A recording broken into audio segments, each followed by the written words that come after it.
ሰላም ወደ ቻናሌ ቤተሰቦች እንዴት ናችሁ? ዛሬም ተመልሰናል ማለት ነው። እንግዲህ እንደምትመለከቱት ዛሬ የምናያቸው እነዚህ የአማርኛ ፊደሎች ከሀ እስከ በ ያሉ የአማርኛ ፊደሎችን እያነበብን አጠቃላይ እናያቸዋለን ማለት ነው። ተከታተሉኝ። እንደተለመደው ለቻናሉ አዲስ ከሆናችሁ ሰብስክራይብ በማድረግ እንዲሁም በኦንላይን መማር ለምትፈልጉ ከስር ባለው ስልክ በኢሞ በዋትስአፕ እና በቴሌግራም ደውላችሁ አናግሩን ማለት ነው። ከየትም ሀገር ሆናችሁ በማንኛውም ሰዓትና ጊዜ በኦንላይን መማር ትችላላችሁ ማለት ነው። እሺ እንግዲህ እንደምትመለከቱት ከዚህ ጋር ናቸው ማለት ነው። ከሀሌታዋ እንጀምራለን። እያንዳንዱ ድምጻቸውን እያነበብን እስከ መጨረሻው እናያቸዋለን ማለት ነው። ተከታተሉኝ። አሁን እንጀምር ቀጥታ። እሺ ውድ የቻናል ቤተሰቦች እንግዲህ እንደምትመለከቱት እዚህ ጋር ከሀ ጀምረ ማለት ነው። እያነበብን እስከ መጨረሻው እናያቸዋለን ማለት ነው። ተከታተሉኝ። ከሀ እንጀምራለን። እንግዲህ የፊደል የመጀመሪያ የምናገኘው የሃን ነው ማለት ነው። ሶ ይሄኛውን ከሀ ጀምረን ሰባቱን ድምጽ እያንዳንዱ ቅርጹን ምን ይመስላል እንዲሁም ድምጽ ምን ይመስላል የሚለውን እያነበብን እናየዋለን ማለት ነው። ተከታተሉኝ። አሁን ቀጥታ እንጀምራለን። እሺ እንግዲህ እንደምትመለከቱት እዚህ ጋር ከመጀመሪያው ጀምረን ነው ማለት ነው። እዚህ ጋር እንጀምራለን። ሀ ሁ ሂ ሃ ሄ ህ ሆ እንደዚህ ብለን እያንዳንዱ ድምጻቸውን እንዲሁም ቅርጻቸውን በደንብ በዚህ መልኩ በመለየት ፊደላትን በቀላሉ መረዳት እንችላለን ማለት ነው። ቀጥሎ የምናገኛቸው እዚህ ጋር የለ ፊደሎች ናቸው ማለት ነው። እነዚህንም እያነበብን እናያቸዋለን ማለት ነው። ለ ሉ ሊ ላ ሌ ል ሎ እንደዚህ ብለን በቀላሉ እናነባቸዋለን። እንግዲህ እንደምትመለከቱት እነዚህ የለቤተሰቦች የተለያየ ቅርጽና የተለያየ ድምጽ አላቸው ማለት ነው። እነዚህን ሰባቱን ድምጽ በደንብ በመለየት ማለት ነው ቅርጻቸውን እንዲሁም ድምጻቸውን በመለየት የተለያዩ ቃላትና አረፍተ ነገሮችን መጻፍና ማንበብ እንችላለን ማለት ነው። ቀጥሎ የምናገኛቸው እዚህ ጋር የሐመር ውሃ ቤተሰቦች ናቸው ማለት ነው። እነዚህም ሰባቱን ድምጽ ምን ይመስላል የሚለውን እያንዳንዱ እያነበብን ያለው ማለት ነው። ከመጀመሪያው እንጀምር። ሀ ሁ ሂ ሃ ሄ ህ ሆ እንደዚህ ብለን እያንዳንዱ ስም በራሱ ስም በመጥራት የተለያየ ቅርጹን በመመልከት ማለት ነው። እንደዚህ አድርገን የየራሱን ድምጽ እየጠራን ማንበብ እንችላለን ማለት ነው። ከዛ ቀጥለን የምናገኛቸው እዚህ ጋር መ ሙ ሚ ማ ሜ ም ሞ እንደዚህ ብለን እናነባቸዋለን ማለት ነው። እንግዲህ እንደምትመለከቱት እዚህ ጋር ድምጻቸው የተለያየ የመጠሪያ ስም አላቸው ማለት ነው። እንዲሁም የተለያየ የቅርጽ አይነት አላቸው።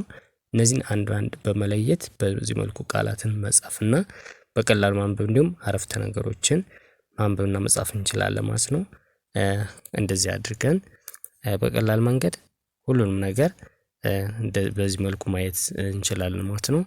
እሺ እነዚህን ካየን በኋላ ወደሚቀጥሉት እናልፋለን። ከሰ እንጀምራለን። አሁንም ሰ ሱ ሲ ሳ ሴ ስ ሶ እንደዚህ ብለን እናነባቸዋለን። እንደምትመለከቱት እነዚህም የተለያየ ቅርጽ አላቸው እንዲሁም የተለያየ መጠሪያ ስም አላቸው።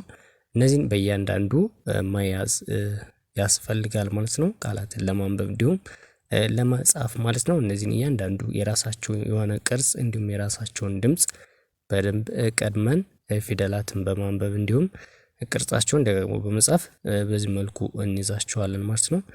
እሺ ቀጥሎ የምናገኛቸው እዚህ ጋር ነው ማለት ነው። እንዲሁም እነዚህ የረ ቤተሰቦች ወይም የረ ፊደሎች ናቸው ማለት ነው። እነዚህንም እያንዳንዱ እያነበብን እናያቸዋለን። ረ ሩ ሪ ራ ሬ ር ሮ ብለን በዚህ መልኩ እናነባቸዋለን ማለት ነው። እሺ ቀጥሎ ደግሞ እዚህ ጋር በድጋሚ ሰን እናገኛለን ማለት ነው። ይሄንም እያንዳንዱ በዚህ መልኩ እናነባዋለን። እያንዳንዱ የራሱ ስም አለው ማለት ነው። እንዲሁም የራሱ ቅርጽ አለው።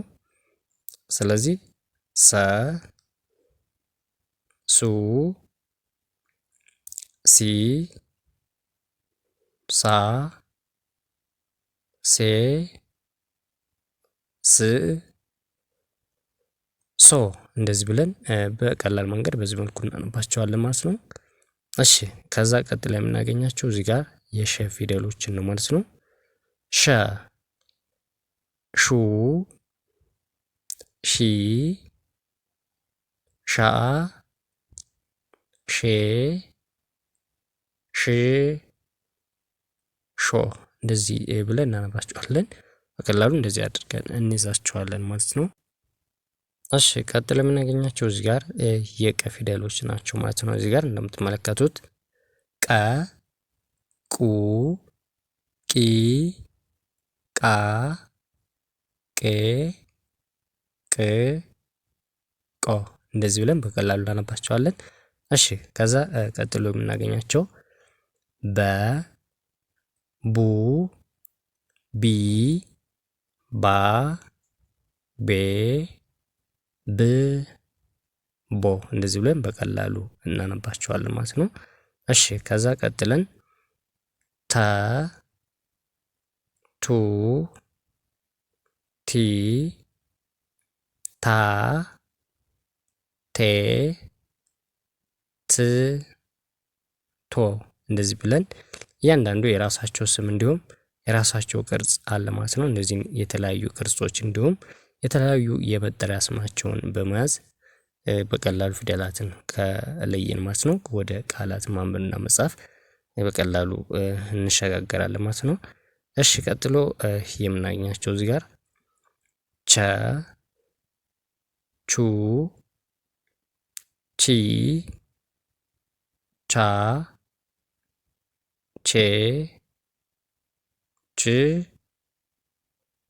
ቾ እንደዚህ ብለን እናነባቸዋለን፣ እንጽፋቸዋለን። እንዲሁም በዚህ መልኩ የተለያዩ ድምጻቸውን እንይዛለን ማለት ነው። እሺ ቀጥሎ የምናገኛቸው እዚህ ጋር በድጋሚ ሀ፣ ሁ፣ ሂ፣ ሃ፣ ሄ፣ ህ፣ ሆ እንደዚህ ብለን እናነባቸዋለን ማለት ነው። እሺ ከዛ ቀጥሎ የምናገኛቸው ነ፣ ኑ፣ ኒ፣ ና፣ ኔ፣ ን፣ ኖ እንደዚህ ብለን እያንዳንዱ የራሳቸውን ድምጽ እንዲሁም የራሳቸውን ቅርጽ በመከተል በዚህ መልኩ ፊደላትን እናነባቸዋለን፣ መጻፍና ማንበብ እንችላለን ማለት ነው። እሺ ቀጥሎ ደግሞ እዚህ ጋር ኘ፣ ኙ፣ ኚ፣ ኛ፣ ኜ፣ ኚ፣ ኞ እንደዚህ ብለን በድጋሚ እናነባቸዋለን። ከዛ ቀጥለው ደግሞ አ፣ ኡ፣ ኢ፣ አ፣ ኤ፣ እ፣ ኦ እንደዚህ ብለን ፊደላትን በዚህ መልኩ እናነባቸዋለን፣ እንጽፋቸዋለን ማለት ነው። በዚህ መንገድ ማለት ነው ፊደላትን መጻፍና ማንበብ ይቻላል ማለት ነው። እንዲሁም ፊደላትን አልፈን ወደ ቃላትን መመስረት የተለያዩ አረፍተ ነገሮች እንዲሁም አጭርና ረዥም አረፍተ ነገሮችን መጻፍና ማንበብ የምንችለው በመጀመሪያ እነዚህን ጨርሰን ስንሄድ ነው ማለት ነው። እነዚህን በደንብ በዚህ መልኩ መከታተል አለብን ማለት ነው። እንዲሁም ከቃላትና ወደ አረፍተ ነገር ከመሄዳችን በፊት አስቀድመን እነዚህ ማወቅ አለብን ማለት ነው። ለዛሬው ቪዲዮ ይሄን ይመስላል ማለት ነው። በቀጣይ ደግሞ ከነዚህ የሚቀጥሉ ፊደሎችን አጠቃላይ እያነበብን የምናየው ይሆናል ማለት ነው። ለዛሬ ይበቃናል። መልካም ቆይታ። ቻው